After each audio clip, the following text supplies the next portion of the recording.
Agora que o jogo alterna corretamente os jogadores, chegou a hora de implementar as regras, detectar quando alguém vence ou quando o jogo termina em empate. Até aqui, o jogo aceita jogadas indefinidamente. Ele ainda não sabe quando deve terminar. Por exemplo, se eu marcasse aqui as posições de X vencendo ou de círculo vencendo, não acontece nada, tá? O jogo ele vai continuar aceitando as jogadas. O nosso objetivo agora é ensinar o jogo a reconhecer esses estados. Então, a gente precisa desenvolver essas três posições específicas. Como é que a gente faz? Com um partnering, literalmente um partnering de vencedores. A gente vai escrever aqui, por exemplo, win pattern, certo? Ou seja, eu vou ter uma matriz aqui, porque, por exemplo, cada posição, ou desculpa, cada linha, cada coluna e cada diagonal vai ser representada por uma lista, certo? De três índices. Por exemplo, 0, 1, 2. Possivelmente vence. 3, 4, 5 vence, 6, 7, 8 vence. Então a gente precisa dizer que nesses índices, se o valor for sempre x ou se o valor for sempre círculo, vai vencer, ok? Então a gente coloca 0, 1 e 2. Repete isso mais 3 vezes, que a gente está falando da linha. 3, 4, 5, 6, 7, 8. Agora a gente vai fazer as colunas, certo? 0, 3, 6, ou seja, representando essa primeira coluna aqui, e assim por diante, tá bom? Então a gente vai ter aqui o 1, o 4 e o 7, e o 2, o 5 e o 8. Agora a gente precisa representar as duas diagonais, tá? As duas diagonais são representadas por 0, por 4 e por 8. E a segunda diagonal é representada por 2, por 4 e por 6. Então aqui a gente tem nosso pattern de vencedores, certo? Cada array representa essa combinação vencedora possível, tá? Como eu expliquei agora. Então a gente precisa criar uma função que percorre esses padrões.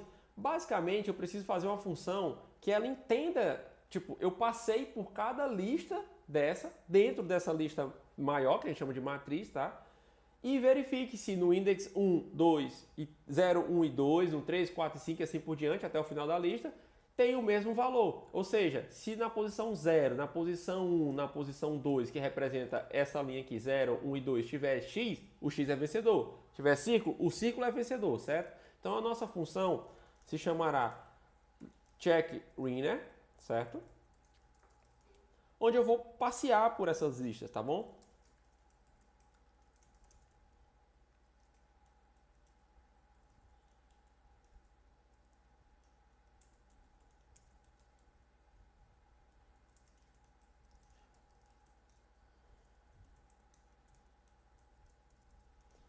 Ou seja, com essa linha aqui representa o primeiro loop que eu estou fazendo aqui nessa primeira linha da matriz. Então, este elemento equivale ao 0, ao 1 e ao 2.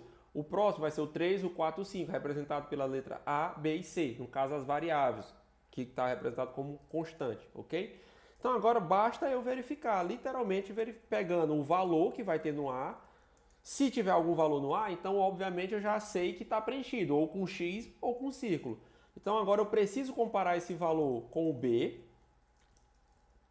certo? Que seria a posição, por exemplo, aqui seria o 0, aqui seria o 1, o B, certo? Se eles são iguais, e obviamente também comparar com o C. E aí eu estou verificando todos os valores, certo? Ou seja, no index, vamos representar como se fosse aqui 0, 1 e 2. No index 0 tem o valor x. No index x, do 2, desculpa, no 1, que seria representado pela letra B, tem um valor também x e ele é igual ao A? Sim, então vamos para o próximo. E assim por diante, tá? Até chegar no C. E aí ele vai passear toda essa lista aqui, ok? Verificando cada posição de vencedor.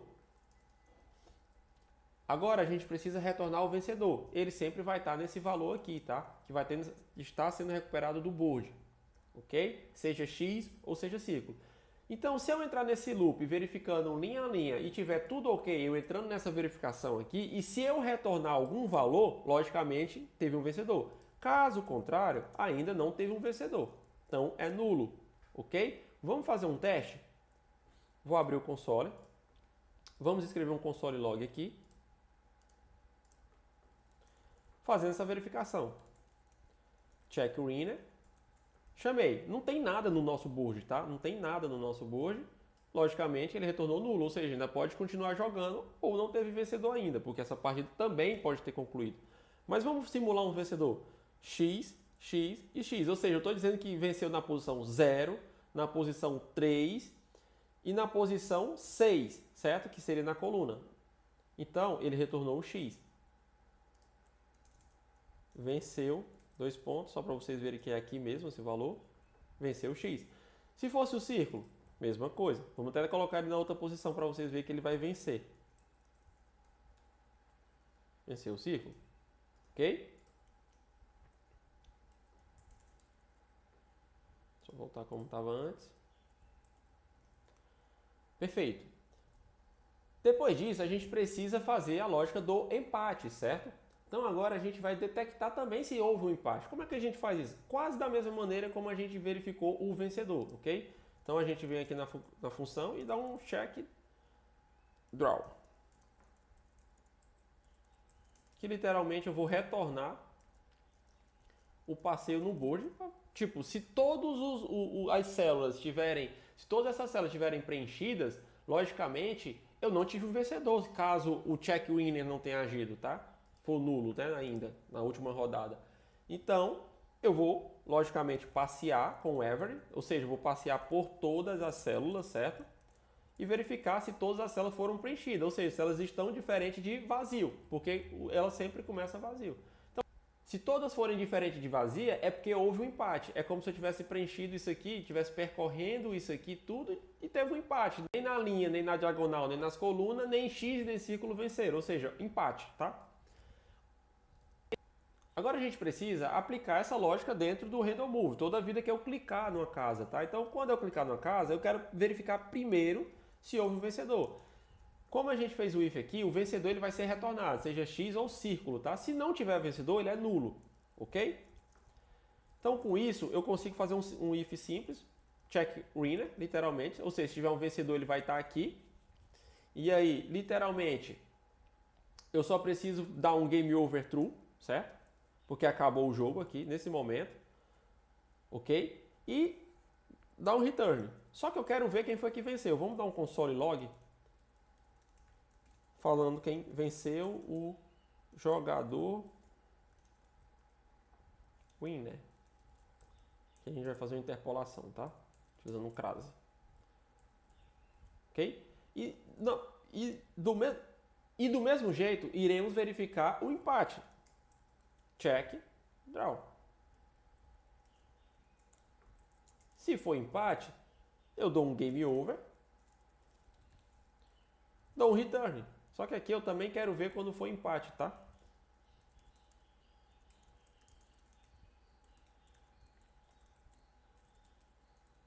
Vamos testar.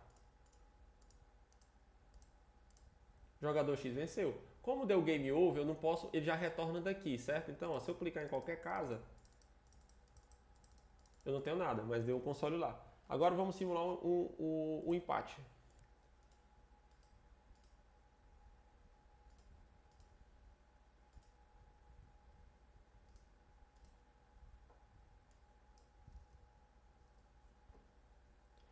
A ordem da verificação ela é importante. Primeiro sempre vai vir a vitória e depois o empate, tá? No próximo vídeo, a gente vai melhorar o feedback do jogo, mostrando mensagem na tela e bloqueando jogadas depois do fim da partida.